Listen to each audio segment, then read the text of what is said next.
Pessoal, vamos dar continuidade então a mais uma parte do nosso estudo sobre tintas e vernizes. E agora a gente vai falar dos tipos de materiais mesmo que são usados, tá? Os principais sistemas de pintura. No Brasil, os principais sistemas empregados são os baseados nas resinas PVA e acrílicas, e depois as tintas epóxi e esmalte, texturas, tinta a óleo, à base de cal e emborrachadas. Esta lista não está nem na ordem de mais usada para menos usado e nem esgota todo o tipo de material que tem no mercado. Apenas são os materiais principais. Neste vídeo, nós vamos falar dos três mais usados até hoje, que são as tintas PVA, acrílicas e esmalte. Bom, falando das tintas látex, que vão ser as PVAs e acrílicas, elas são usadas principalmente em paredes externas e paredes internas. Tintas látex são feitas com vários tipos de resina termoplástica que tem a água como base solúvel. E o látex é emulsões em água obtidas por polimerização e usadas em tintas, revestimentos e adesivos. Reparem que o látex também tem a ver com a borracha, né, de luvas, de outros materiais. E o termo termoplástico quer dizer que é uma substância que tem a capacidade de amolecer e se fundir quando eu aqueço e de endurecer novamente quando o aquecimento que eu apliquei para, tá? Então, essas resinas, elas com o calor, elas se aquecem e com isso elas se fundem e novamente se tornam rígidas quando esse calor cessa. Uma ressalva que eu devo fazer é o seguinte: tanto a tinta látex quanto a tinta acrílica são tintas a látex. Desculpa, tanto a tinta PVA quanto a tinta acrílica são tintas a látex, porque são feitas com resinas termoplásticas que têm a base da água como o seu solvente, não é isso? Porém, no dia a dia, as pessoas se referem à tinta PVA como látex e a tinta acrílica como uma tinta separada. Então, observem essas duas embalagens de duas marcas quaisquer. Geralmente, a tinta acrílica é denominada desse termo, que está ali mesmo, tinta acrílica, e a tinta PVA vem dizendo algumas vezes látex PVA, algumas vezes só látex, algumas vezes só PVA. Mas tanto a acrílica quanto a látex são tinta látex, e a acrílica é acrílica, a látex PVA é PVA, correto? Mas, apesar de as duas serem tintas feitas à base de látex, elas, como têm resinas diferentes, elas vão ter capacidades diferentes. A tinta látex PVA, ela tem esse nome devido à sua sigla, acetato de polivinila, que é a resina que dá base a ela. Tendo esse poli, pessoal, a gente já sabe, então, que vem de um polímero, que é um composto químico que vai se repetindo infinitamente. Exemplos de polímero: PET, PVC, poliuretano, isopor. Vários exemplos a gente tem no nosso dia a dia. E agora a gente tem mais um, que é a tinta látex PVA. Ela utiliza a água como solvente e tem baixo brilho. Então é uma tinta fosca. Hoje em dia, vamos dizer assim, em termos de tendência, em termos de gosto da maioria das pessoas, prevalecem as tintas foscas, na maioria dos casos, né? É uma tinta que tem o custo mais baixo comparado à tinta acrílica, tem menos odor e seca rápido. Ela pode ser diluída, até bastante diluída, e é uma tinta que quem não é profissional, né, quem não é pintor profissional, tem mais facilidade de aplicar do que a tinta acrílica. Então, essas características que eu enumerei, a gente pode dizer que são vantagens da tinta látex PVA. E suas desvantagens, então, seriam que ela se suja mais facilmente, que tem menor cobertura comparativamente com a tinta acrílica, menor impermeabilidade, na verdade, praticamente nenhuma impermeabilidade. Então, ela tem que ser limpa com muito mais cuidado e ela não pode ser limpa da mesma maneira que a tinta acrílica. A tinta acrílica, que a gente vai ver a seguir, tolera ser limpa com mais frequência. E a tinta látex PVA não pode ser usada em áreas externas, a princípio, Porém, pessoal, com o surgimento desses aditivos que a gente tratou anteriormente, muitas tintas látex PVA vêm sendo indicadas pelos seus fabricantes para uso em áreas externas, além das áreas internas onde elas já eram aplicadas.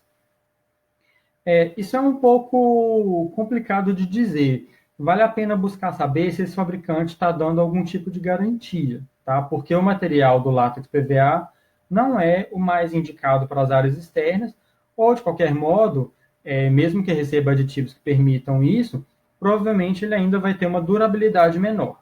Entra naquela questão que nós abordamos anteriormente. Pode ser que o seu cliente tope. Como profissional, o seu papel é orientá-lo para que ele faça essa escolha, se for o caso, de maneira consciente, que ele está optando por um material que vai ter um custo um pouco menor, mas que em compensação também vai ter uma durabilidade menor, comparado com a tinta acrílica que é feita para usar em ambiente exterior, tá? A tinta látex acrílica, por sua vez, tem esse nome por causa das resinas que compõem esse material e que lhe dão mais brilho. Ela também é solúvel em água. Essas resinas, então, vão garantir mais impermeabilidade e permitir o uso não só nas áreas internas, como também nas áreas externas. E nas áreas internas, tanto em áreas secas, como salas e quartos, como em áreas molhadas, como lavabos, banheiros, cozinhas. Elas são mais fáceis de limpar e são muito mais duráveis. Elas têm mais capacidade de cobertura comparada à tinta látex PVA e também tem, por sua vez, também algumas desvantagens com a outra, que são um custo maior, que é o que desencoraja muitas vezes as pessoas a aplicarem, e um odor mais forte, que ele pode incomodar ou mesmo gerar dor de cabeça, tontura e alguns sintomas, dependendo da sensibilidade de algumas pessoas. A aplicação por leigos, ou seja, por pessoas como eu e você, que não trabalhamos diretamente com a pintura, ela é um pouco mais difícil no caso das tintas acrílicas. Mas é nada que a prática também não possa resolver. Então, para a gente fazer um quadro comparando esses dois tipos de materiais e ver as capacidades, as semelhanças e as diferenças de cada um. Na coluna da esquerda, a gente vai ter o látex PVA e na coluna da direita, o látex acrílico. As colunas que eu unifiquei, que eu mesclei, são as colunas onde as características vão ser idênticas para as duas tintas, certo? Então, vamos ver. A tinta látex PVA somente ambientes internos e a tinta látex acrílicas tanto ambientes internos quanto ambientes externos. As ferramentas vão ser a mesma. Rolo, pincel, trincha, em alguns casos, compressores também que vão dar maior rendimento, tá? E vão jatear essa tinta sobre a superfície. O solvente das duas é a água. A tinta látex PVA vai ter um cheiro fraco e a tinta látex acrílica vai ter um cheiro forte. A resina de base é o acetato de polivinila, no caso da tinta látex PVA, e no caso da tinta látex acrílica vão ser os acrilatos e metilmetacrilatos, ou seja, substâncias mais sofisticadas. O uso em áreas molhadas não é recomendado, no caso das tintas látex PVA.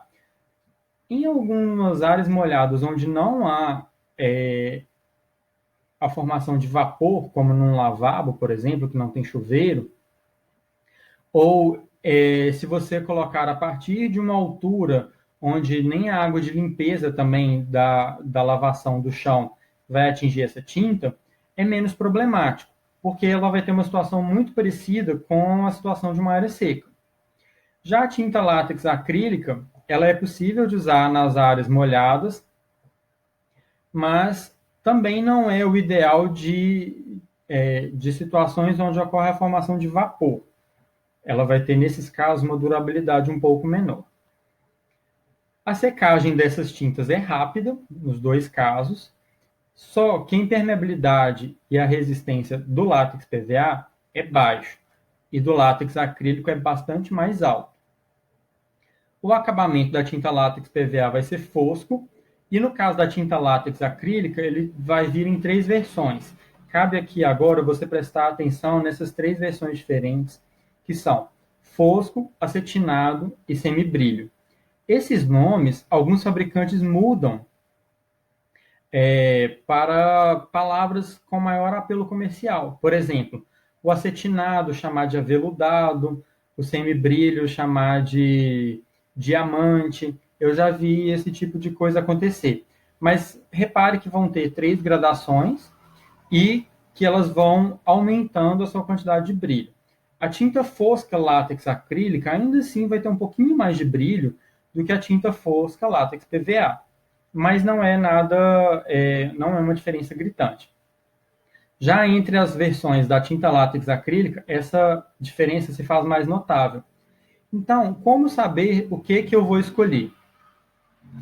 Bom, quanto mais fosca a essa superfície, mais ela vai, de certa forma, digamos assim, absorver a luz em vez de refleti-la. Então, se você quer aumentar a luminosidade de um ambiente, de uma superfície, você vai querer que ela tenha uma certa quantidade de brilho. Mas qual que vai ser, então, o ponto negativo? Quanto maior o brilho, mais as imperfeições vão aparecer. E por mais que a gente obedeça ao que a gente viu anteriormente, de usar a camada de fundo, a camada de nivelamento e sucessivas camadas de acabamento, formando várias demãos, é, de certa forma, natural que alguma imperfeição ainda ocorra. Então, a escolha por tintas acetinadas ou semibrilho deve ser uma escolha consciente do profissional de que eventuais imperfeições vão acabar aparecendo um pouco mais. Mas elas têm a vantagem de além de aumentar a reflexão da luz, facilitar a manutenção. Então, é uma escolha que deve ser analisada caso a caso. A limpeza da tinta látex PVA é um pano macio pouco úmido. E além de pano e pouca água, um ingrediente vai ter que ser a paciência, porque você não pode usar muita força e nem exagerar na dose da água. Já na tinta látex acrílica, ela ela possui uma tolerância maior a ser limpa com água, com o pano um pouquinho mais úmido e talvez até com um detergente neutro. Inclusive, ela vai ter versões laváveis.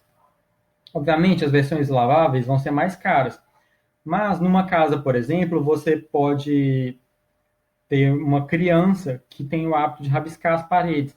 E nesse caso, pode ser mais interessante gastar esse um pouquinho a mais com a tinta lavável do que ficar convivendo com a sujeira que a criança vai produzir. O custo da tinta látex PVA é um pouco mais baixo e o custo da tinta látex acrílica é um pouco mais alto, tá? Então, o seu uso deve ser conforme a situação. Uma última observação entre essas duas é que, muitas vezes, em ambientes onde é aplicada a tinta látex acrílica, no caso de ambientes internos, eu estou falando, nos forros ou nos tetos, ainda assim é aplicada a látex PVA. Por quê? Porque é a superfície que não vai sujar praticamente nunca, né? E aí, então, é uma possibilidade de economizar e, como essa tinta é mais fosca, de exibir menos as imperfeições. O terceiro material mais usado em tintas na maioria das construções são os esmaltes sintéticos, tá? As tintas que a gente viu até agora são idealmente usadas em alvenarias, embora outros materiais aceitem esse tipo de pintura, mas tratando dos esmaltes sintéticos, elas vão ser usadas principalmente em madeiras e em metais.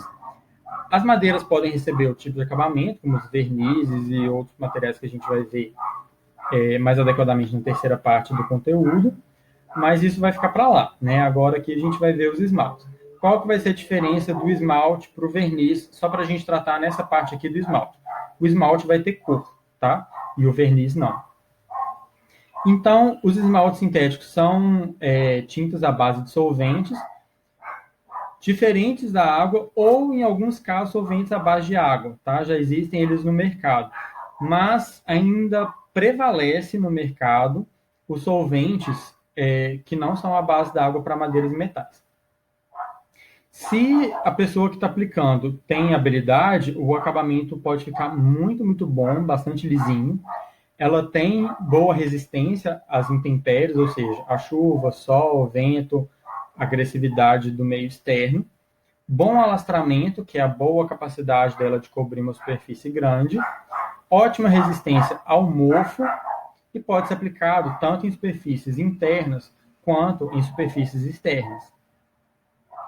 Diferentemente das tintas que a gente viu anteriormente, elas são impermeáveis ao vapor d'água. Então, elas formam realmente uma película que não deixa passar isso. Por isso que ela é usada principalmente no caso dos metais ferrosos, porque o metal ferroso, que é a maioria do que a gente usa nas construções, ele não pode nem sonhar com água, né? E uma observação que deve ser feita no uso destes materiais é que mesmo as versões foscas e as versões semi-brilho ainda vão ter uma certa quantidade de brilho, sim. A escolha do brilho ou não, no caso dos esmaltes, tem bastante a ver com o objetivo esteticamente que o profissional e o cliente desejam. Porque no caso das tintas esmalte, se a mão de obra é boa, o acabamento vai ficar bem feito e aquelas imperfeições que a gente tinha medo delas nas paredes, nas alvenarias, não vai acontecer aqui. Então, o uso de acabamentos brilhantes não é problemático. Ele é mais uma questão de escolha pessoal, tanto do profissional quanto do cliente. Agora veja aqui alguns exemplos da aplicação dos esmaltes sintéticos nas madeiras. Então, a gente consegue ver que podem ser usados pincéis, rolos e compressores. Os compressores são muito bons para dar uma distribuição uniforme do material na superfície e fazer o processo todo ser mais rápido, tá? Mas, evidentemente, o compressor tem um custo. Quem trabalha com isso profissionalmente ou quem trabalha isso, de certa maneira, assim, como um hobby, justifica a sua aquisição.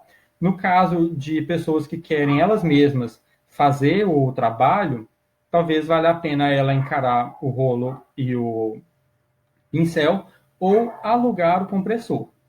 Então, pessoal, eu comentei em algumas outras aulas com vocês, né, oportunidades em que os técnicos em edificações, os profissionais da construção civil, como os arquitetos, técnicos e os engenheiros civis, podem atuar, que não são diretamente projeto e obra, e uma outra oportunidade pode ser aí, né, uma empresa que trabalha na locação desses materiais. Isso já é comum e ainda é um ramo que pode ver suas atividades crescerem nos próximos anos. No caso dos metais, o rolo é menos usado porque os metais são mais recortados, tá? Então, geralmente o pincel para acessar essas áreas ou também o compressor. Eu queria que vocês observassem bastante essas figuras, principalmente a mais à direita de todas. A questão do uso do EPI é importantíssimo, tanto de máscaras quanto de luvas. E a questão do isolamento das superfícies onde o material vai ser aplicado. A gente consegue ver aí que foi colocado um papel, né, para não permitir que a alvenaria ficasse manchada pela tinta. Isso é muito importante. Com isso, a gente conclui o começo dessa parte dos materiais mesmo, tá? Aqui eu falei dos que são mais utilizados na construção civil até hoje, mas a seguir a gente vai ver alguns materiais mais modernos que têm surgido e ganham cada vez mais uso e que têm algumas vantagens interessantes. Obrigado por ficarem comigo até aqui e até logo.